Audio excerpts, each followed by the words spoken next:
ನಮಸ್ಕಾರ ವೀಕ್ಷಕರೇ, ಸುವರ್ಣ ಸ್ಪೆಷಲ್ ಕಾರ್ಯಕ್ರಮಕ್ಕೆ ಸ್ವಾಗತ. ನಾನು ಎಲ್ ಪ್ರಕಾಶ್ ನಾಗಮಂಗಲ. ಪ್ರೊಫೆಸರ್ ಕಲಬುರ್ಗಿ ಹತ್ಯೆ ಹಿನ್ನೆಲೆಯಲ್ಲಿ ಪೊಲೀಸರಿಂದ ಸುದೀರ್ಘ ವಿಚಾರಣೆಗೆ ಒಳಪಟ್ಟಂತಹ ಸ್ವಾಮಿ ಪ್ರಣವಾನಂದ ಅವರು ಇವತ್ತು ನಮ್ಮ ಸ್ಟುಡಿಯೋದಲ್ಲಿದ್ದಾರೆ. ಅವರ ಜೊತೆಗೆ ಇವತ್ತಿನ ಸ್ಪೆಷಲ್ ನಮಸ್ತೆ ಕಾರ್ಯಕ್ರಮಕ್ಕೆ ಸ್ವಾಗತ. ನಿಮ್ಮನ್ನು ನಾನು ಕಟುಕರ ಮನೆ ಗಿಳಿ ಅಂತ ಕರಿಬೋದಾ? ಏನು ಬೇಕಾಕ ತಮ್ಮ ಭಾವನೆಗೆ ಏನು ಅನಿಸುತ್ತೆ ಆ ಭಾವನೆಯಲ್ಲೇ ಕರಿಬೋದು, ಏನು ಇದೇನಿಲ್ಲ, ಅಬ್ಜೆಕ್ಷನ್ ಇಲ್ಲ. ನಾನು ಯಾಕೆ ಈ ಮಾತು ಹೇಳಿದೆ ಅಂತ ಅಂದರೆ, ನೀವೇ ಪ್ರತಿಪಾದಿಸ್ತಾ ಇರ್ತಕ್ಕಂಥ ಹಿಂದೂ ಧರ್ಮ ಅಂತ ಏನು ಹೇಳ್ತೀರಿ, ಅದೇ ಹೇಳ್ಕೊಟ್ಟಿರೋ ವಿಚಾರಗಳೇ ಇದು. ಎರಡು ಗಿಳಿಗಳಿರ್ತವೆ, ಒಂದನ್ನು ಆಶ್ರಮದಲ್ಲಿ ಸಾಕ್ತಾರೆ, ಇನ್ನೊಂದನ್ನು ಕಟಕರ ಮನೆಯಲ್ಲಿ ಸಾಕ್ತಾರೆ. ಆಶ್ರಮದಲ್ಲಿ ಸಾಕಿದಂತಹ ಗಿಳಿ ದೊಡ್ಡದಾದ್ಮೇಲೆ ಅಲ್ಲಿಗೆ ಹೋಗಿ ನೋಡಿದಾಗ ಬನ್ನಿ ವಿಶ್ರಮಿಸಿ ದಣಿವಾರಿಸ್ಕೊಳ್ಳಿ ಅಂತ ಹೇಳುತ್ತಂತೆ. ಅದೇ ಕಟಕರ ಮನೆಯಲ್ಲಿ ಸಾಕಿದ ಗಿಳಿ ಅವ್ನು ಹಿಡ್ಕೊಳ್ರೋ ಕೊಚ್ಚರೋ ಕಡ್ದಾಕ್ರೋ ಅಂತ ಹೇಳುತ್ತಂತೆ. ತಮ್ಮ ಭಾಷೆಯು ಅದೇ ರೀತಿ ಇದೆ ಅಂತ. ಸನ್ಯಾಸಂ ಅಂತಂದರೆ ನಾವೊಬ್ಬ ಸನ್ಯಾಸಿ. ಈ ಸನ್ಯಾಸಿ ಶಾಂತವಾಗಿ ಇರಬೇಕು, ಶಾಂತವಾಗಿ ಮಾತಾಡಬೇಕು, ಶಾಂತವಾಗಿ ಅಂತ ಏನಿಲ್ಲ. ಯಾಕೆಂದರೆ ದುರ್ವಾಸಾವು ಮತ್ತು ವಸಿಷ್ಠ ಮಹರ್ಷಿ ಅವರೆಲ್ಲ ಆ ಕಾಲದಲ್ಲಿ ಒಂದು ಮಾತನ್ನ ಸಿಟ್ಟು ಬಂದಂದರೆ ಭಸ್ಮ ಹಾಕಿಬಿಡ್ತಾಯಿದ್ರು. ಸೊ ಇವತ್ತು ಕಾಲದಲ್ಲಿ ಭಸ್ಮ ಹಾಕೋಕ್ಕೆ ನಮಗೆ ಶಕ್ತಿ ಇಲ್ಲ, ಪವಾಡ ಇಲ್ಲ, ನಾವೆಲ್ಲ ಮನುಷ್ಯರೇ. ಆದ್ದರಿಂದ ನಮಗೆ ಕೋಪ ಬಂದಾಗ ಎಲ್ಲ ಮನುಷ್ಯನಲ್ಲಿ ಇದೆ, ಎಲ್ಲ ವಿಚಾರಗಳು ಕೂಡ ಇದೆ. ಅದರಲ್ಲೊಂದು ವಿಕಾರ ಅಂದರೆ ಕೋಪ. ಆ ಕೋಪದಲ್ಲಿ ಮಾತಾಡತಕ್ಕಂಥದ್ದು ಅಷ್ಟು ಡಿಪೆಂಡ್ ಆಫ್ ದಟ್ ಇಶ್ಯೂ, ಅಲ್ಲೇ ಸಬ್ಜೆಕ್ಟಿನ ಮೇಲೆ ಕೋಪ ಬರತಕ್ಕಂಥದ್ದು ಬರ್ತಾ ಇರ್ತೀವಿ. ಸೊ ಆ ರೀತಿಯಲ್ಲಿ ನಾವು ಮಾತಾಡ್ತಾ ಇರ್ತೀವಿ. ಆದರೆ ನೀವು ಹಾಕಿರೋ ಕಾವ್ಯ ಇದೆಯಲ್ಲ, ಅದನ್ನೆಲ್ಲ ಮೀರಿದ್ದಲ್ಲ ಅದು. ಅಲ್ಲ ನೋಡಿ, ಭಾರತ ದೇಶ ಬ್ರಿಟಿಷರದ ಹೋರಾಟ ಕಾಲದಲ್ಲಿಯೂ ಕೂಡ ನಾಗ ಸನ್ಯಾಸಿಗಳು ಬ್ರಿಟಿಷರನ್ನೇ ಒದ್ದೋಡಿಸಿದ ಹಿಸ್ಟರಿ ನಮ್ಮಲ್ಲಿದೆ, ಚರಿತ್ರೆಗಳು.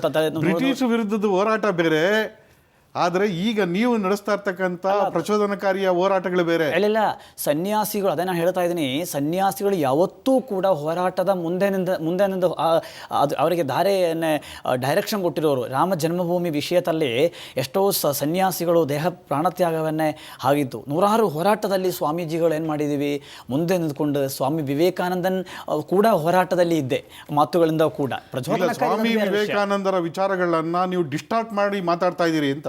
ಇಲ್ಲ, ಸ್ವಾಮಿ ವಿವೇಕಾನಂದ್ರ ಯಾವತ್ತೂ ಈ ಥರದ್ದು ಇಲ್ಲ. ನಾನೇನು ಹೇಳಿ, ತಾವು ಹೇಳಿ, ನಾನು ಕೊಟ್ಟಿರೋ ಒಂದು ಸ್ಟೇಟ್ಮೆಂಟ್ಗಳಾಗಲಿ, ನನ್ನ ಒಂದು ತಾವು ಮುಂದೆ ಹಿಡ್ಕೊಂಡು ಹೇಳಿದ ಉತ್ತರ ಹೇಳ್ತೀನಿ. ನಾನು ಈಗ ನನ್ನ ಪ್ರಚೋದನಕಾರಿ ಭಾಷಣ ಅಂತ ಹೇಳ್ತಾ ಇದ್ದೀರಾ, ತಾವು ಹೇಳಿ ಅದಕ್ಕೆ ಉತ್ತರ ಕೊಡ್ತೀನಿ ಆ ಸಮಯದಲ್ಲಿ. ಅಂದರೆ ನೀವು ಪ್ರಚೋದನಕಾರ ಭಾಷಣ ಮಾಡಿದ್ರೆ ರಾಜ್ಯಾದ್ಯಂತ 20ಕ್ಕೂ ಹೆಚ್ಚು ಕೇಸ್ಗಳು ಬುಕ್ ಆಗಿದೆ. ಅಲ್ಲ, ಅದೇ ಈಗ ನೋಡಿ, ಗೋವಿನ ಕಡಿಯುವ, ನಾವು ಪೂಜೆ ಮಾಡುವ ಗೋವಿನ ಕಡಿಯುವ, ಅದು ಕಡಿಬೇಡ್ರಿ, ಇಲ್ಲ ಕಡಿಯೋ ನಿಲ್ಲಿಸ್ತೀವಿ, ಹಿಂದೂ ಯುವಕರು ಅದು ತಡೆಯಬೇಕು ಅಂತ ಹೇಳುವಾಗ ನಮ್ಮ ಭಾವನೆಯನ್ನೇ, ನನ್ನ ಧಾರ್ಮಿಕ ಭಾವನೆ, ಗೋ ನಮ್ಮ ತಾಯಿ, ಗೋ ನಮ್ಮ ದೇವರು, ಅದನ್ನೇ ಪೂಜೆ ಮಾಡುವ ನಾವು ಹಿಂದೂಗಳು, ಸನಾತನ ಧರ್ಮ ವಿಷಯದನ್ನೇ ಅದನ್ನು ಇನ್ನೊಬ್ಬರು ಕಡಿಯುವಾಗ ಅದು ಯಾರು ಕಡಿದ್ರೂ ಕೂಡ ಅದು ತಪ್ಪಂದು ಹೇಳೋದು. ಸಂವಿಧಾನದಲ್ಲಿ ಏನಿದೆ 153 ಅಂತ 295 ಸೆಕ್ಷನ್ ಹಾಕಿದ್ದೇವೆ, ನಮ್ಮ ಮೇಲೆ ಹಾಕ್ತಾರೆ. ಅಕ್ಬರುದ್ದೀನ್ ಓವೈಸಿ ಹೇಳ್ತಾನೆ, ಎಲ್ಲಿಂದ ಹೈದರಾಬಾದಿಂದ 20 ನಿಮಿಷ ಪೊಲೀಸರು ಸೈಡ್ಗೆ ಸರಿದಂತ ಅಂತ. ಬೇರೆಯವರ ಆಹಾರ ಪದ್ಧತಿಯನ್ನ ಪ್ರಶ್ನೆ ಮಾಡಲಿಕ್ಕೆ ನಿಮ್ಗೇನು ಅಧಿಕಾರ ಇದೆ ಅಂತ. ಅಲ್ಲ, ಆಹಾರ ಪದ್ಧತಿಗಳು ನೋಡಿ, ಭಾರತ ದೇಶ ಅಂದರೆ ಇದು ಸನಾತನ ಧರ್ಮದ ಅಧಿಷ್ಠಿತವಾಗಿರತಕ್ಕಂಥ ಒಂದು ಸಂಸ್ಕೃತಿದ ದೇಶ. ಸಾವಿರಾರು ಸಾಧು ಸಂದರು ಹುಟ್ಟಿರತಕ್ಕಂಥ ಭೂಮಿ ಇದು. ಸ್ವಾಮಿ ವಿವೇಕಾನಂದನ, ಛತ್ರಪತಿ ಶಿವಾಜಿ ಮಹಾರಾಜರು, ರಾಣಿ ಚೆನ್ನಮ್ಮರು ಹುಟ್ಟಿರೋ ದೇಶ ಇದು. ಈ ದೇಶಕ್ಕೊಂದು ಕಲ್ಚರು, ಒಂದು ಸಂಸ್ಕೃತಿ, ಒಂದು ಸಂಸ್ಕಾರ ಇದೆ. ಹಾಗೆಯೇ ಎಲ್ಲ ಧರ್ಮ, ಎಲ್ಲ ಭಾಷಿಕರು, ಎಲ್ಲ ಮತಭೇದಗಳ ಜನರು ಕೂಡ ಇಲ್ಲಿ ಸಮಾನತೆಯಿಂದ ವಾಸಿಸಲಿಕ್ಕೆ ನಮ್ಮ ಸಂವಿಧಾನ ಅವಕಾಶ ಮಾಡಿಕೊಟ್ಟಿದೆ. ನೋಡಿ, ಅವರು ಪೂಜೆ ಮಾಡೋದಕ್ಕೋ ಇಲ್ಲಾಂದರೆ ಅವರ ಪೂಜೆಗಳನ್ನೇ ಇಲ್ಲಿ ಮಾಡಿ ನಾವು ಯಾರೂ ಕೂಡ ವಿರೋಧ ಮಾಡ್ತಾ ಇಲ್ಲ. ಆದರೆ ನಾವು ಯಾರನ್ನ ತಾಯಿನ ಕರೀತಾರೆ, ಆ ತಾಯಿನನ್ನೇ ಕಡ್ದಾಕೋದು. ಭಾರತ ಮಾತನ್ನು ಕರೆದು 1947 ತಾಯಿ ಭಾರತ ಮಾತೆಯನ್ನು ಕಡಿದ್ರು. ಈ ಕಡೆ ಪಾಕಿಸ್ತಾನ ಹಾಕಿದರು, ಈ ಕಡೆ ಇದು ಹಾಕಿದರು. ಅನಂತರ ತಾಯಿಯನ್ನು ಕರೆಯುವ ಗೋವಿನ ಕಡಿತಾ ಇದೆ. ಸೊ ನಾವು ಕಾನೂನು ಪ್ರಕಾರ ನೋಡಿ, ದೇಶದಲ್ಲಿ ಎಷ್ಟೋ ಸ್ಟೇಟಲ್ಲಿ ಗೋವನ್ನೇ ಇದು ಮಾಡಿದ್ದೀವಿ, ಗೋಹತ್ಯೆ ನಿಷೇಧ ಮಾಡಿದ್ದೀವಿ. ಅದಕ್ಕೆ ನೀವು ಬೇಕಾದ್ರೆ ಕಾನೂನು ಮೂಲಕ ಹೋರಾಟ ಮಾಡಿ. ಆದ್ರೆ ನೀವು ಅವ್ರನ್ನ ಹಿಡ್ಕೊಂಡು ಹೊಡೀರಿ, ಕೊಚ್ಚಿ ಕೊಂದಾಕಿ ಅಂತ ಹೇಳ್ಕೊಡೋದು ಯಾವ ಧರ್ಮ ಅಂತ? ಯಾವ ಧರ್ಮದಲ್ಲಿ ಹಿಂಸೆಗೆ ಪ್ರಚೋದನೆ ಕೊಡುವಂತ ನೋಡಿ, ನಾನು ಎಲ್ಲಿಯೂ ಕೂಡ ಕೊಂದಾಕಿ ಹೇಳಿಲ್ಲ. ಕೊಂದಾಕಿ ನನ್ನ ಸ್ಟೇಟ್ಮೆಂಟ್ ಬಂದಂದ್ರೆ ನಾನು ಎಲ್ಲಿಯೂ ಕೂಡ ಹೇಳಿಲ್ಲ. ಭಾಷಣ ಮಾಡುವಾಗ ಸಭೆಯಲ್ಲಿ ಆಗಲಿ, ಇಲ್ಲ ಮಾತಾಡುವ ಆಗಲಿ, ಆ ರೀತಿಯಲ್ಲಿ ಆ ಸಮಯದಲ್ಲಿ ನಾವು ಮಾತಾಡಿರುವುದು ಬಿಟ್ಟು ವಿನಃ ಅದರಲ್ಲಿ ಏನು ನಮ್ಮ ಉದ್ದೇಶ ಎರಡೇ ಇರತಕ್ಕಂಥದ್ದು. ಯಾರು ಅಂದ್ರೆ ಭಾಷಣ ಮಾಡುವಾಗ ಒಂದು ಮಾತು, ಪುರಾಣ ಇನ್ನೊಂದು ಮಾತಾ? ಹಂಗಲ್ಲ ನೋಡಿ, ನಮ್ಮ ವಿರೋಧ ಬಂದಾಗ ವಿರೋಧಿಗಳನ್ನೇ, ಇಲ್ಲ ಸನಾತನ ಧರ್ಮ ವಿರೋಧ ಬಂದಾಗ ನಾವೇನು ಮಾಡ್ತೀವಿ, ಎರಡು ವಿಚಾರಗಳೇ.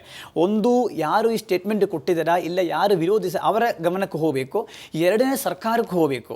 ಈ ರೀತಿಯಲ್ಲಿ ಗಮನವನ್ನು ಸೆಳೆಯುವ ರೀತಿಯಲ್ಲಿ ನಾವು ಪ್ರತಿಭಟನೆ ಮಾಡಿದ್ದೀವಿ ಬಿಟ್ಟು ವಿನಃ ಮತ್ತೊಂದು ರೀತಿಯ ಕೊಂದಾಕಿ ಅದೆಲ್ಲ ನಮ್ಮ ಸಂಸ್ಕೃತಿಯಲ್ಲಿ ಇಲ್ಲ. ಪ್ರಣವಾನಂದ್ರೆ ನಿಮ್ಮ ಜೊತೆ ಚರ್ಚೆ ಮುಂದುವರಿಸ್ತೀನಿ.